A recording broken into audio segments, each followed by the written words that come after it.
So good evening. I'm going to go ahead and begin. Welcome one and all. It's nice to see everyone on what is kind of a cold night in Bangor. Winter is coming. So we will be ready for that. Tonight is the beginning of the second term, the second session of our Introduction to Judaism class. Over the summer, we did the holidays, we did the Jewish calendar. And I'll put the schedule up for this term momentarily.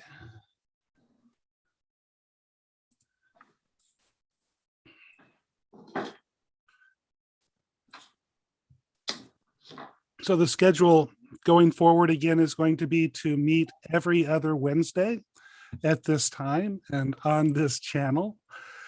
The tonight's class, October 20th, is an introduction to prayer and to the Siddur.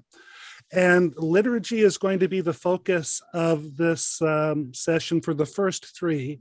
Of the next class on November 3rd, we're going to look at in a little more detail, sort of the nuts and bolts of what goes on in the synagogue and how we can orient ourselves to it. On the 17th, we're going to talk about the reading of the Torah.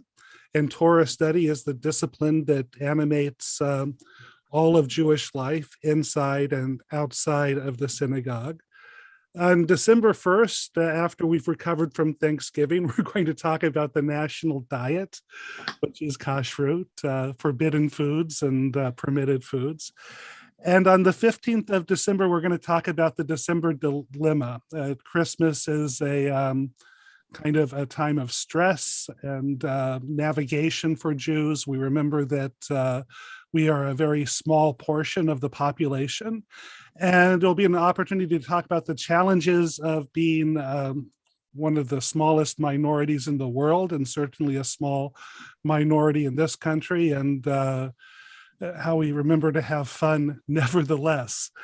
So that's going to be the schedule for the second term, and the final term, the final part of the course will be in the spring, and it will be during the spring that we do the life cycle events, marriage, death, birth, and of course the granddaddy of them all, the bar or the bat mitzvah.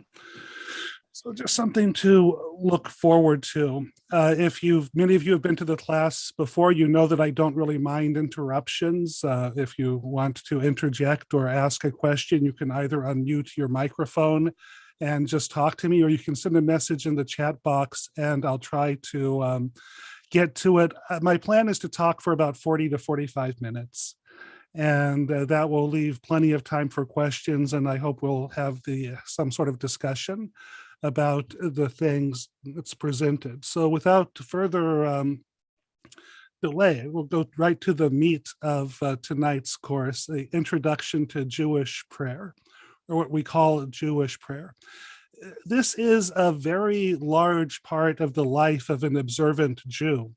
I gave a talk at the Wilson Center in Orono about 2 years ago, back when we were giving talks at the Wilson Center. I hope we return to doing that again in the future at some point.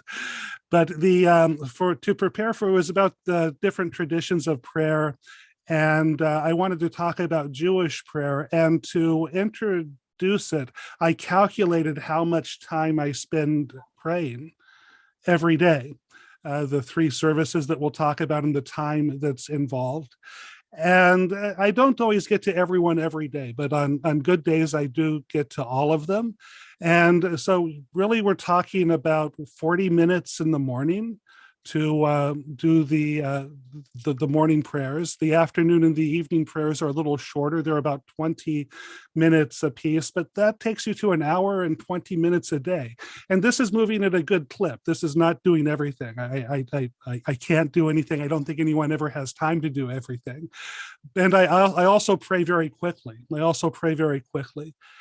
And this has been a part of my life for the quarter of a century or so. When before I moved to Bangor, I lived in Long Island in Philadelphia, and I was in synagogue 5 or 6 days of the week. And not because I was necessarily working at the synagogue, but it was the center of the community that I was in, that you would show up on a regular basis and participate in prayers. And it's a large part of life if you embrace it. Everyone has to decide how much they want to embrace. Everyone has to decide which part is going to work for you and how we're going to orient ourselves to it. But potentially this is quite a commitment in terms of learning and of time. So I just wanted to start with that to emphasize that it is kind of a big deal. But also, don't be frightened if there's people will find how much they're supposed to be doing, I believe. Tonight, in generalities, I want to just talk about what is Jewish prayer, how it's a little bit different than prayer is spoken about in the world around us, which is predominantly Christian. What time do we pray and where do we pray? Talk about very briefly who wrote the prayers and who gave us this tradition. I'm going to talk about the primacy of public prayer, which is an important part of what we do. Describe the content in general, the issue of language, and I'm going to show you kind of the gear.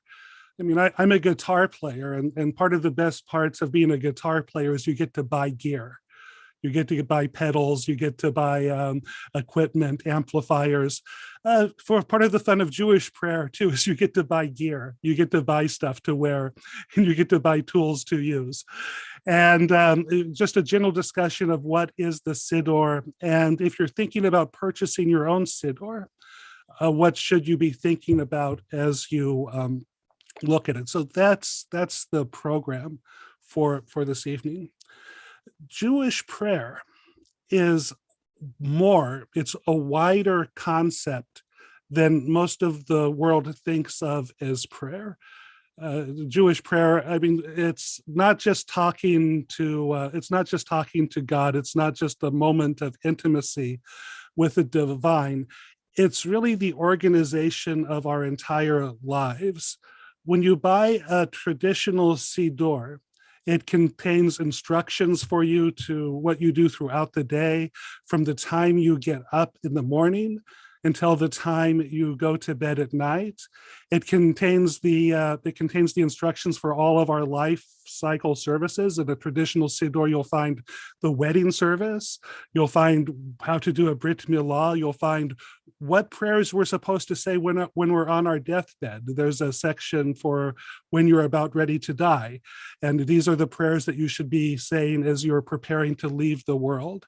So this is it's something that organizes our entire life, and it's a literary organization.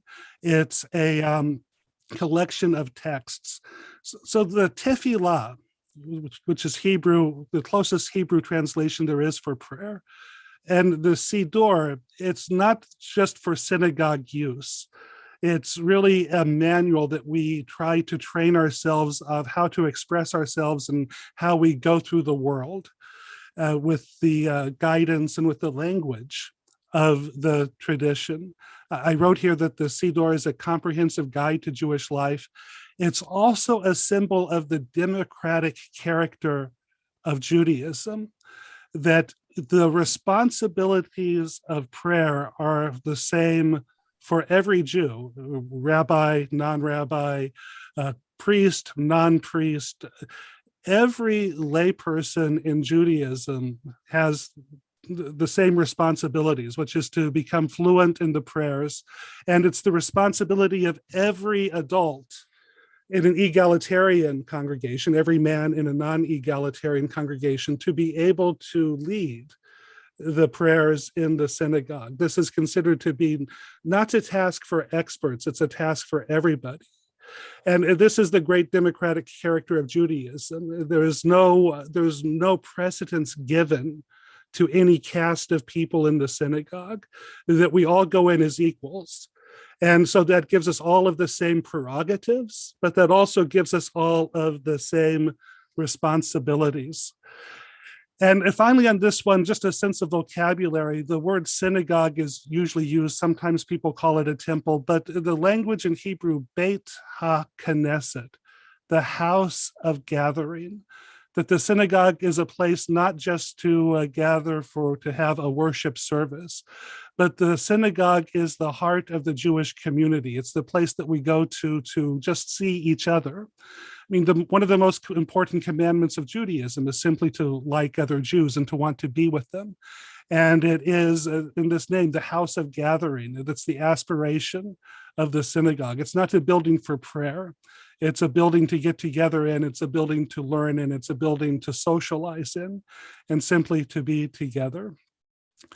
There is a strong public, there's a primacy placed on public prayer in Judaism. When the Pew people do their surveys, and they torture us every few months by putting out a survey that shows just how dire Judaism is, the state of Judaism is in the country. And one of the questions they ask is, how many times in the past week did you go to a building of worship? And for observant Christians, the number is high. For non-Christians, the number is lower. And for Jews, the number is very low. We know that there's a lot of Jews outside of the synagogue. And the apology that's proffered for that is to say, well, Judaism is mostly home rituals, so I don't need to join the community to be Jewish. I mean, this is half true, but half problematic. As the picture there, the Shabbat dinner, the heart of Jewish life is the home. The heart of Jewish prayer is the home. And that's where our home lives are suffused with rituals and with Jewish living. But the character of our religion, from the earliest times, revelation in Judaism occurs in public.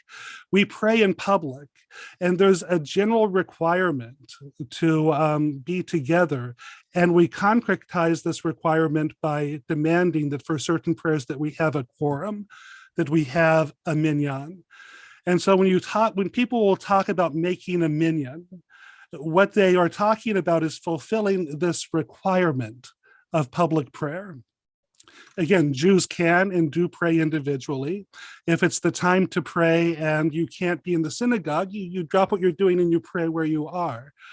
But we want to have a minyan for many things, and there are prayers that we do not do unless we have a sufficient number of Jews in the synagogue. We don't read the Torah, which is one of the most central rituals of Judaism, unless there's a minyan. A minyan is either 10 Jewish adults, if you're in a contemporary or an egalitarian congregation, such as ours, Congregation Beth Israel, or if you're in a more traditional synagogue, if you're in a more traditional setting, it would be 10 adult men. Either way, the emphasis is the same, that we are required to seek out other Jews, and we are required to get together and to be together as often as possible. When observant Jews decide where we're going to live, when we look around the world and we say, well, which city, which country are we going to go to? One of the things that's at the top of the list, of course, besides there being a Jewish school, a place of learning for children, is, will we be able to make a minyan? Is there a community that exists where we will be able to say the public prayers that we wish to pray? And this is what is meant by making a minyan. This is this is the primacy, the requirement of public prayer in Judaism. And I see something in the chat that So can you have a minyan online, or are those reserved in person only? The answer is, until about 18 months ago, there was no question that that worship had to be done in person. One of the responses to the coronavirus was to innovate a little bit, as we do sometimes. And as an emergency measure, we adopted the practice of doing minyanim over the internet. It's I don't think anybody knows how long that is going to last. I think some people are excited that that's going to be a part of future Judaism. Some of us are worried that's going to be part of the future of Judaism. But the question of doing it online is a kind of a recent question, and we're still working it out. It is something that divided the major Jewish denominations of America, that Orthodoxy did not waive the requirement of praying in person, and it was waived in both the conservative and the Reform setting. So that's a work in progress. Thank you for the question. Daily worship. There are 3 services every day. So if you go to synagogue on Saturday morning and you're in synagogue and the service is 3 hours long, and you're thinking, man, that's 3 hours. That's a long time to be in services. And we do that because on Shabbat we don't have anything else to do. Well, we enjoy the services too, of course, but there's no place to go afterwards but lunch. We can spend a long time in the synagogue, but the time in Shabbat is just the tip of the iceberg in terms of the time that a traditional Jew spends in the act of prayer. The bulk of the time that we pray is not on Shabbat, but it's during the week. And on a weekday, there are 3 daily services. The name of the morning service in Hebrew is shacharit. The name of the afternoon service is mincha. And the name of the evening service is ma'ariv. And as I said, the shacharit's the longest one. If you really fly through it, you can do it in like half an hour or 40 minutes. Mincha or ma'ariv take between 15 and 20 minutes apiece to go through. The number of services is 3. There are controversies in the Talmud about why we have this number, but it's very clear that shacharit and mincha correspond to the morning and the afternoon sacrifices that were in the temple. That when the temple stood in Jerusalem, and if we're talking about the second temple, it's from around the year 450 BCE until the year 70 AD. There were 2 services every day. They did sacrifices in the morning and they did sacrifices in the afternoon. And the idea is that when the temple was destroyed, the services that we have today come to replace, they stand in place of the services that took place in the temple. So that even though there's a discontinuity between what we do, there was a continuity in the time that we did it and the motivation, which is to give a piece of our time, to give a piece of our effort to focus on God, to focus on the community. There was no sacrifice in the evening, so we don't know exactly why there is a service in the evening, if that's the story. But we know that today there are these 3 services that we do every day: shacharit, mincha, and ma'ariv. On Shabbat and on the festivals, there's an extra service, and that extra service is called Musaf, which just means extra in Hebrew. And Musaf corresponds to the extra sacrifice that was brought on Shabbat and in the festivals. You should know that if you're looking around at different communities, Musaf is not observed in every Jewish community. That Musaf is observed in Orthodox and in conservative congregations. It is by and large not observed in Reform and Reconstructionist congregations. So there are exceptions. But this is so on Shabbat and on the festivals, we don't have the 3 services, but we have 4 services with the extra service for the day. Where did all of this come from? Who wrote the prayers that we say? Who wrote the Amida and all of the blessings that we say throughout the day? The order of the service was set by the rabbis. We know this from the works that they left us in the Mishnah and the Talmud. And it was their innovation. It was their innovation to continue the offerings, the sacrifices of ancient Israel among the Jews that carried on after the destruction of the temple. The texts that we recite today, the prayer books that we have today, that those were codified in the early Middle Ages. And if you compare what we do today to what we did 1,200 years ago when they were codified, there are some small differences, but the services are completely recognizable. And this is true across Jewish cultures as well, that if you take up an Ashkenazi Siddur, such as what we use at Congregation Beth Israel, because we're Ashkenazi Jews, our ancestors were from Northern Europe, and you compare that to a Siddur used in the Sephardi community. The Sephardim are Jews that were descended from the Jews that lived in Arabic lands. If you compare them, again, they are very close. They're completely recognizable, though there are some small differences. So the point is that the tradition has been very conservative over the past 1,200 years, and probably going back to the rabbis.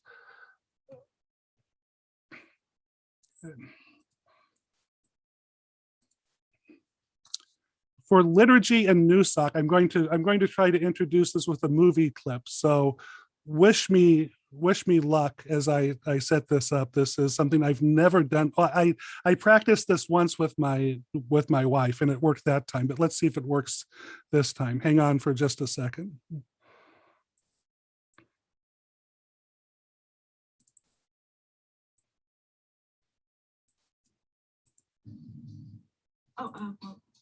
Greg's Jewish then. You're telling me Jews don't pray, honey? Unless you have some objection. No, I'd love to. Pam, come on, it's not like I'm a rabbi or something. I said grace at many a dinner table.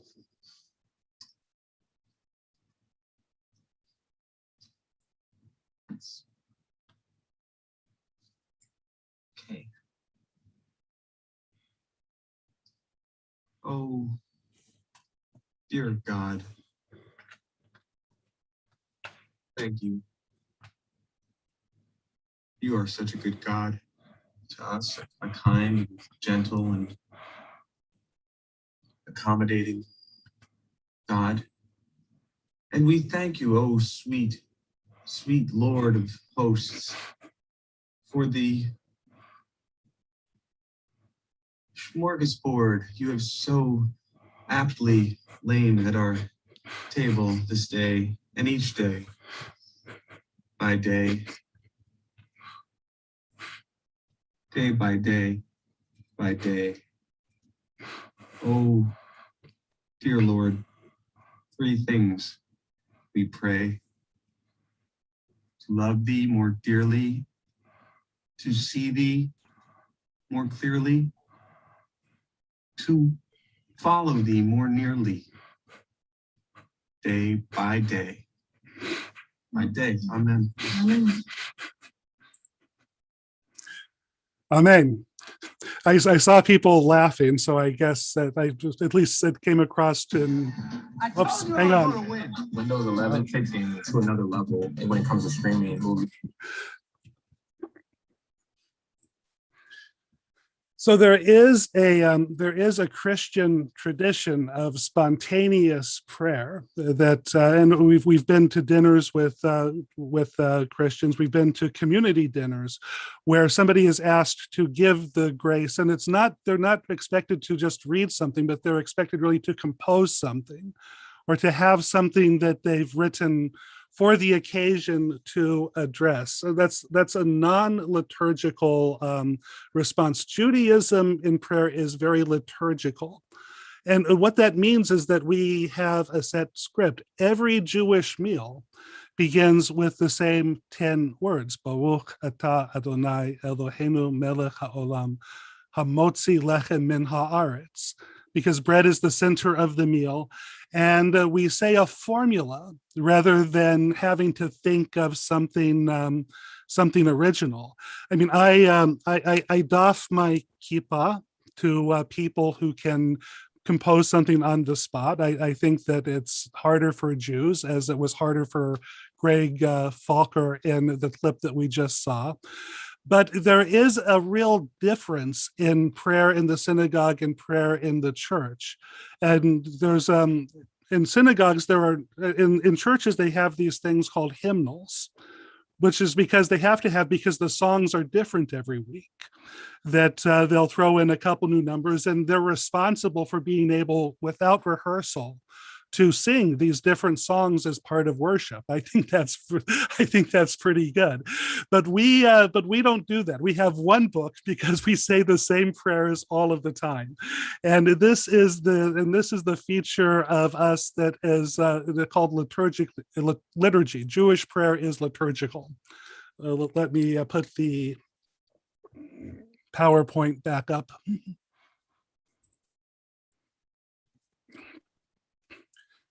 So when I use the word liturgy, I'm talking about the fixed words of Jewish worship, that in all of the services that we do, we are basically repeating the same words over and over again until they become part of us. And eventually, after we do it for a few years, we don't even need the Siddur anymore, because they become written in our hearts, they become written in our brains. And rather than have sort of the power of spontaneity, we have the power of being able to tap into something that we know what it is. It's very comforting to simply be able to go into services with the same words at every occasion. We do have music that's prescribed as well. And the word that I wanted to introduce for this is Musaf. Musaf is the prescribed musical mode for a particular service. Even though the words of the service are the same throughout the day, they're basically the same during the day on Shabbat, and they're the same for the holidays. We vary the service by varying the modes of music. And this is a custom that we took from the Islamic world. And you go to an Islamic service, depending on what part of the calendar it is, that determines the melody and the mode of the chant. And so at certain times, you'll come into synagogue and you'll hear, Baruch hu et Adonai hamvorak. Or sometimes it'll be, Baruch hu et Adonai hamivorak. Or Baruch hu Adonai hamvorak. Identical words, but we set the tone and we mark the occasion by the melody that we use to chant it. And the process of liturgical education for Jews is learning the fixed words and learning the appropriate melody to use at a particular service. Life is full of trade-offs. I think that it's not my position that our way is the best way. There's something to be said for spontaneity. There's something to be said for being able to compose words to match a particular circumstance. But there's also a great strength in having the words in your pocket to say, to know what to do, to not have to think about it too much, and to just be ready to jump in. It's but for better or for the worse, we are in the liturgy in the Musaf world. We're not in the spontaneous world where the words can be made up on the spot, or the songs themselves are varied throughout the calendar. This brings up a difficult issue for us today, which is the use of Hebrew as the language of prayer. I mean, already, as I've told you, the fact that we are liturgical, that we have fixed words, that underscores our devotion to the use of Hebrew. It's very difficult to get people to use a liturgy in English, though at various times the Reformed community has succeeded in doing that. But it's also true that Reformed Judaism has moved back to Hebrew in our time in a way that's really quite striking, that they made an effort to pray largely in the vernacular and were successful to some degree. But in our time, for a variety of reasons, Reformed Judaism is moving back to worship more or less exclusively in Hebrew. The requirement of comprehension is a problem when the community does not have facility with Hebrew. And the rabbis believed that the prayers should be comprehended. The rabbis did not imagine that Jews would be reciting prayers in a language that they did not understand. And it's this requirement of comprehensions that's at the center of efforts to formulate prayers in the vernacular. We do try to have opportunities for people to pray in the language that they understand. And in America, we use almost exclusively Siddurim that are bilingual, that have the Hebrew on one side of the page and have a English translation on the other side of the page, so that if somebody is reading the Hebrew and doesn't understand the Hebrew, they'll be able to get they'll be able to understand the meaning by looking over at the English. But this is a tremendous struggle for the American Jewish community, because facility in Hebrew requires time, it requires effort, and it's simply a struggle. We want to do as much as we can in Hebrew because that connects us to our tradition, that connects us to the true nature of Jewish prayer. But at the same time, the reason that we have prayers is so that people understand them, and it's the tension between this liturgical conception of prayer and the fact that Hebrew is not a well-known language in the States that makes this a struggle for the American Jewish community. So the Siddur, this is a question, the Siddur we use at Beth Israel has some transliteration, but not much. Are there Siddurs out there that have more transliteration? I think there are some good ones, but it's very few of them are designed for the use in liberal synagogues. Art Scroll, I think, has probably some of the better products out there in terms of transliteration, Siddurim with transliteration, but they're designed for either an Orthodox or a Haredi synagogue, which makes a problem makes it a problem to incorporate those into a liberal synagogue. I've looked long and hard for a off-the-shelf transliterated Siddur for a liberal congregation. There's a huge need for one, and it really doesn't exist. It exists largely in like things you print out from the computer or things that don't really feel like a book. But this is a real requirement. This is a real need. Transliterations are invaluable.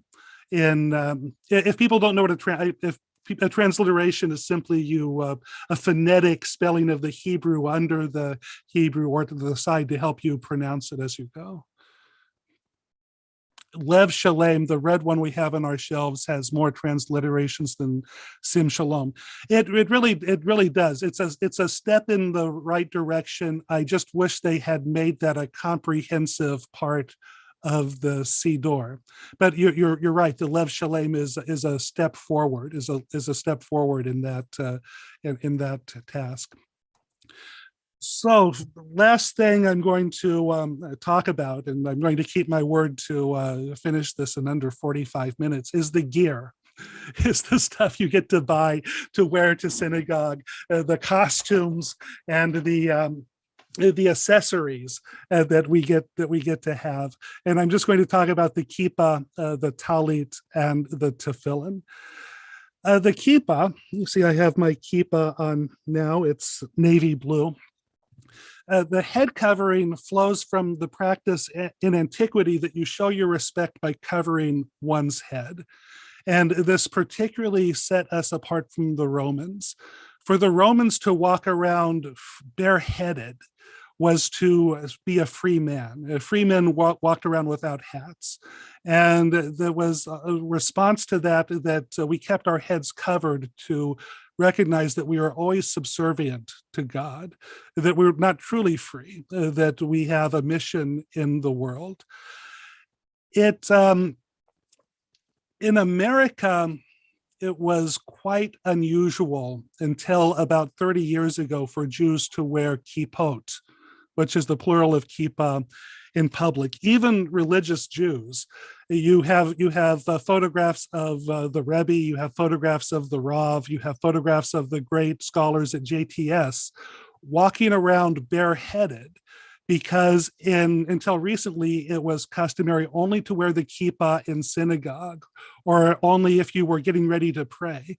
A great scholar like the Grosh, Rabbi Shaul Lieberman, he'd keep a kippah in his pocket, and he'd put it on if he was going to study or if he was going to say the grace after meals. Even pious people did not wear the kippah in public in America until relatively recently. But that has changed, and as that changes, it functions now as a public statement of piety. It says, I'm religious, and it is a symbol of national affiliation. I am Jewish. As America has become more tolerant of minorities and of expressions of peoplehood that aren't American, Jews have stepped forward, and more it's the custom of religious Jews and of Orthodox Jews to always wear a kippah in public. Another use of the kippah, though, which is sort of interesting, is it allows groups within Judaism to identify each other. That different groups have different headgear, and and it varies a little different. It varies between the United States and Israel. And my kippah, this is a suede kippah. In America, this identifies you as Orthodox. If you're conservatives in America usually wear the knitted kippah. In Israel, it's different. In Israel, the Orthodox wear the knitted kippah. And if you have a suede kippah like this one, they think you're Haredi. They think you're ultra-Orthodox, which I was reminded once. I was in a non-supervised coffee shop between Tel Aviv and Haifa drinking coffee. And a religious woman came up to me, and she said, she seemed confused. She said, Rabbi, is the coffee kosher? And I just looked at her and said, yeah, it's delicious too. Didn't even think much about it. But on the way out, I realized she had come up to me because she thought I was Haredi. She thought that I was religious, and she couldn't understand why I was drinking coffee in a non-supervised restaurant. And I found a knitted kippah to wear for the rest of the trip. But in addition to sending the signal to the world who we are, the kippah identifies us as to each other, which communities within Judaism we belong to. The talit, the prayer shawl that you see men and women in egalitarian synagogues wearing, the shawl, it can have any sort of design on it, but it usually has stripes. It's to facilitate the fulfillment of the commandment of the tzitziot, or the tzitzits. The tzitzits are those threads, the little knots that go down. And there's a requirement in the Torah to, when you wear a four-cornered garment, that you should adorn it with tzitzits. We don't usually wear four-cornered garments unless we're going to a toga party or something. So we make this garment with four corners, and we put tzitzit on it, and we usually wear it in the synagogue. It's a sign of devotion, and it's a sign of piety. And it also, like the kippah, it sends a signal sometimes about personal status. I mean, there are many communities where you only wear the large tallis if you're a married man. And so if you're if you're looking for a single man in these communities, you look for somebody who does not have the tallis on. In the synagogue today, it's customary in an egalitarian synagogue for all adults to wear these, and there are different varieties and a whole rainbow of accessories that you can get for your talit. The final piece of gear that I want to introduce is tefillin. Whenever, and Dosek does this, he says that he explains tefillin by saying, well, these are phylacteries. And I have no idea what phylacteries are, and less you're telling me that they're tefillin. That's Greek, I suppose. It's Greek to me. But these are boxes that these are pressed cowhide, and inside these boxes are parchments, or a parchment, which has the paragraphs of the Shema written on them. When we say the Shema, we're saying that we're to bind these words upon your arm, and let them to be a sign between your eyes. And the tefillin permits us to do that literally. And so it's the custom of, originally was the custom of men to wear the tefillin to synagogue starting at the age of 13. In an egalitarian setting, it's permitted to both men and women to wear, but it's not worn on Shabbat or the festivals. So if you only come to shul on Shabbat, you will never see people wearing tefillin. You have to come to the weekday service to see tefillin being worn. Tefillin are somewhat expensive if you wish to acquire them. I think my pair of tefillin cost me $700. What most people do, it's like buying a guitar. If you're not sure you're going to play the guitar that much, maybe you don't buy like a $3,000 guitar right away. You buy an expensive guitar and you see if it takes, and if it takes, then you buy the more expensive set. I mean, that's what most people do with tefillin. You can get a cheap set for $150. They won't last for a long time. They'll fly apart after a few years. But if you wear them for a few years, you decide you like to do it, and then you can put down the coin for a better set, which is going to be expensive. Here's another question. Are there vegan tefillin? I wish there were. I wish we had. I wish there were tefillin that did not involve the cruelty to animals that tefillin do. But there's no halakhically accepted substitute. I'm not a vegan. I'm kind of a fair weather vegan, so I'm not. I'm a fair weather vegan, but I have friends that are real vegans and they struggle quite a bit with this, but they've all come around to the fact that this isn't an exception that they've had to make, regrettably, that there's no such thing as a cruelty pair set of tefillin, and it's a commandment that we have to fulfill. And so we have to get used to it. But I wish there was a vegan alternative that was acceptable. Finally, just a reflection of what's the purpose of prayer? What does prayer connect us to? And again, speaking as somebody who prays regularly every day for at least an hour or so, and for the past quarter of century, I've been regular in synagogue, going 5 or 6 times a week. Why do I do that? Why do I make the investment? What do I get out of the investment? And why do I recommend that people do the work to take this on? Prayer connects Jews to each other. The most precious thing, if you're Jewish, is to hang out with other Jews. And the easiest opportunity for me, the best opportunity for me, the thing that's always been in reach, is to just go to a synagogue for minyan, to talk to people. You have times to be social. You just don't go in and pray. You check in with each other. It builds the community. It builds the community when Jews come together to the synagogue on a regular basis. And of course, we're connected not just to the Jews in our community, but we're connected to Jews throughout the world who are rising in the morning to say these prayers, who are saying these prayers before they tuck their children in at bed tonight. And throughout all history, that many of us are looking for the ability to be a part of something bigger. And the life of Jewish prayer for a lot of us is the biggest thing that there is in terms of the connections that it permits us to build.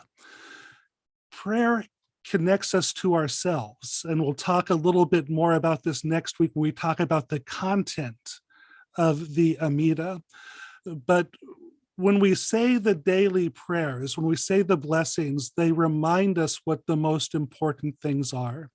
It's a time that we take off in the middle of the day to ground ourselves in our priorities, to recognize that the thing that's annoying me in the news, or the thing that's bothering me about the people in the school, or whatever I'm upset about, to recognize that there's more important things in life. And the Amida and the prayers are often a list of the things that we need to be paying attention to. And prayer, I believe, connects us to ourselves. It allows us precious time for contemplation and consideration, even as we're saying words that aren't ours. The words of the tradition awaken in ourselves a sense of who we are and what we are about. And finally, and maybe the most difficult one for me, but something that I believe is certainly true, that prayer does connect us to God.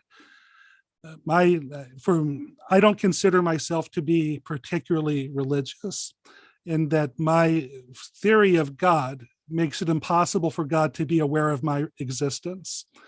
That I can't, I mean, in a way, I can't connect to God, because by connecting to God, I would diminish God below what I believe God is. But it certainly directs me towards the trying to understand what the order in the universe is, what the purpose of our lives are as people and Jews, what our responsibilities are to each other. What is the big metaphysical, what is the big ethical design? I can't know it, and I certainly can't connect it or touch it. But the experience of being a Jew that prays regularly, I believe, has at least directed me to asking the questions and starting to experience what it might be like to be close to the divine. And that's my sense of why prayer is important. And that's why I've felt that if I added up all of the hours that I've spent in synagogue in the past quarter century, it's probably a year or so, just in time. But it was time well spent. It was time well spent. That's where I will leave off here, and I will open it up to any questions that you might have about the material or anything.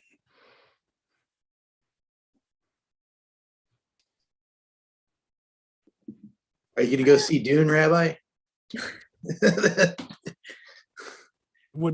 Is Dune coming out? Yeah. Sorry, I saw you mention about it being the Hebrew version of it, the article about the Hebrew version of Dune. I want to read the Hebrew version of it. I had a question about the daily prayer service. Does that have to take place in a synagogue, or is there a way that people can do that on their own? The understanding is, if you can't go to a synagogue, you would do it on your own. It's not just possible; it's expected. The reality is that one can't get to the synagogue all the time. I mean, just speaking of my own experience, it's easier for me to pray in the synagogue than it is to pray by myself. If I know that there's a service at a certain address at like 4:30, I can make a point to be there and to do it. And that's easier for me to say, well, sometime between 3 and 5 in the afternoon, I have to drop what I'm doing and pray. I actually find that harder, but that is our responsibility to complete the prayers as best as we can, whether we're in synagogue or not. Thank you. I want to say something about the value of learning some Hebrew. I mean, I grew up learning to phonetically read the Hebrew, but learning nothing about the meaning of the words or translations. But in a lifelong effort to find meaning in the prayers, I've found that the English translations in the Siddurs are terrible. And do a horrible job of conveying the deep meanings. Mm-hmm. But as I try to learn a little bit of Hebrew, it's a very different language from English, and there's much more of the deep meaning in the Hebrew. So as much as you can learn, and it's not an easy language to learn,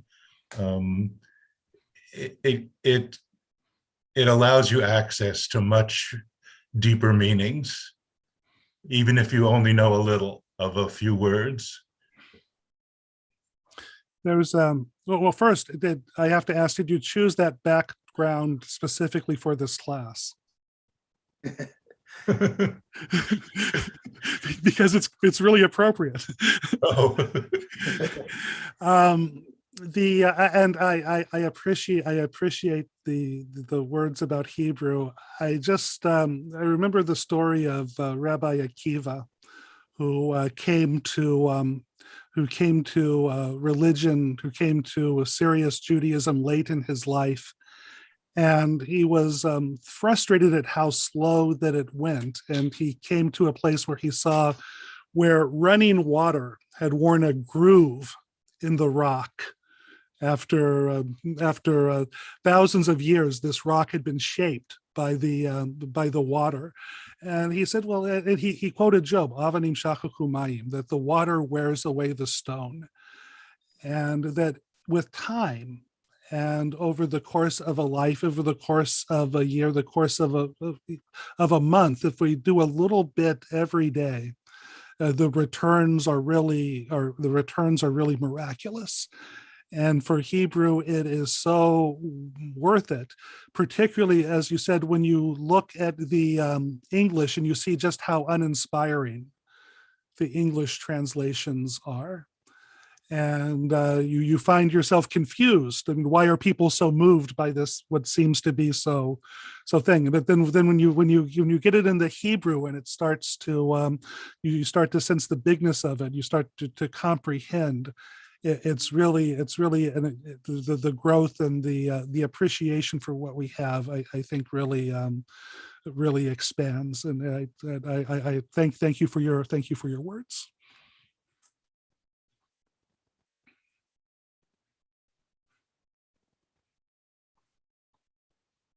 One other comment on the previous question about can you pray alone? Aren't there some of the prayers you can't or you don't say alone? You only say it if there's a minyan.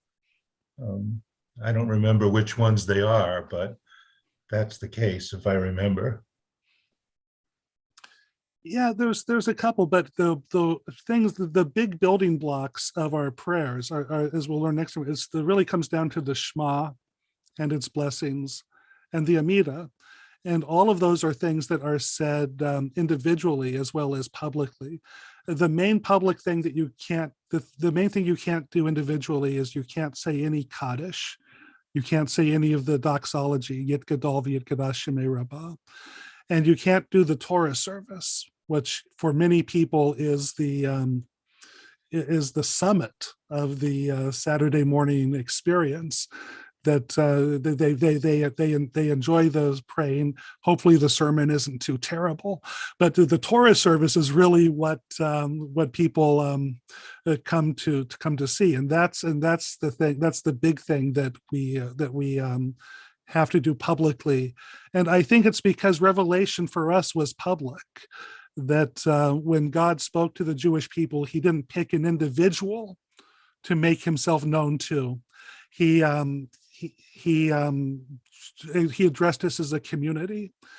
And we always want to test our ideas against each other. Learning is a very public thing for us. And I struggle with that, but I think that's the thing. And the question is, are there Hebrew lessons offered through the synagogue? How are you learning Hebrew? As you mentioned, you are learning it. So I started to study Hebrew about 30 years ago, and I've had the advantage of I've lived in Israel. I know like 4 other Semitic languages. You're always learning new things, but I've had the real luxury of knowing quite a bit of Hebrew. At the synagogue, we do, before the COVID happened, we did have regular Hebrew lessons on Saturday morning for adults. We did have an adult Hebrew program, and I hope we can soon reignite that, because it enhances greatly one's appreciation of things. And yes, there is a course offered at UMaine by Shelley Batuski, which is highly recommended. And I'll just add that it's free for senior citizens. You can take classes for free at UMaine. So, but Rabbi, I had a question about what makes a place a synagogue, and is it the presence of the Torah that makes it a synagogue? No, though you do need those. It's really a question of dedication. I mean, it's the same rule for what makes a Jewish cemetery, that it's a piece of land that's purchased by the community and it's dedicated for a certain use.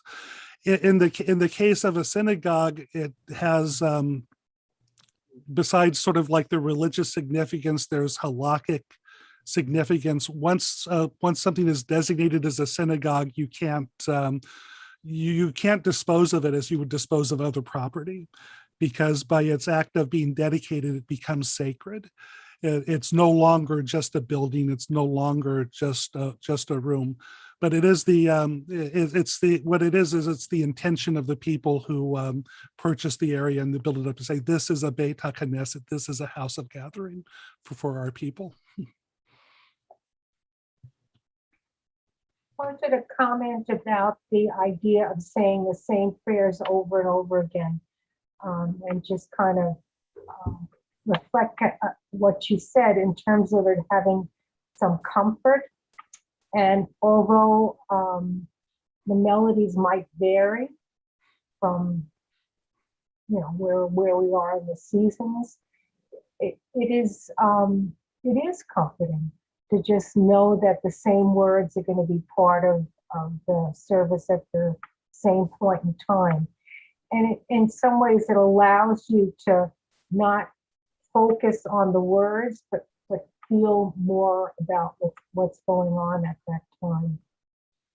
So if we had to reinvent it all the time, it wouldn't allow us to do that. I agree. That's really well said.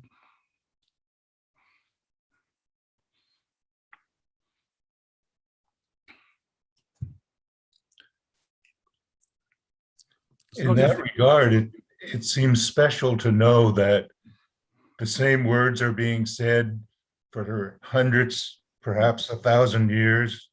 And wherever you went in the world, if you went to a synagogue in Yugoslavia and you didn't know anything about Slavic languages, you'd hear the same Hebrew. It's something very special about that. And it we just had a bar mitzvah in our congregation, and again you have, it's always good to have the best of both worlds. We all enjoyed the speech, and we always enjoy the speech because it's creative and it's original, but it's also very comforting when you hear the young voice going, and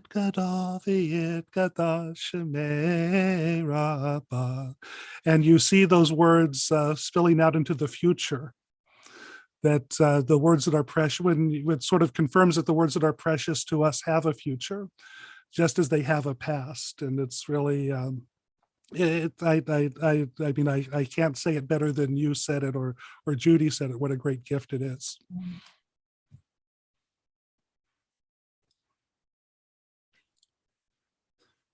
I and speaking of gifts, I have great gratitude for the participation of all of you in this class tonight. Your companionship means a lot. If there's questions or ideas that spill out of this, I think you all know where to find me. Otherwise, I look forward to seeing you guys in over the course of the course. We'll meet again in 2 weeks and talk in a little bit more detail about a little finer resolution of the Jewish liturgy, and some tips for growing together in our project of learning them. wanted to say before I go that there was a note from Brian that our religious director, Leah Kresge, is tutoring people in Hebrew and has some interest in expanding the people that she's working with if people are interested with. And she's a wonderful teacher. Good night, everyone. Hi.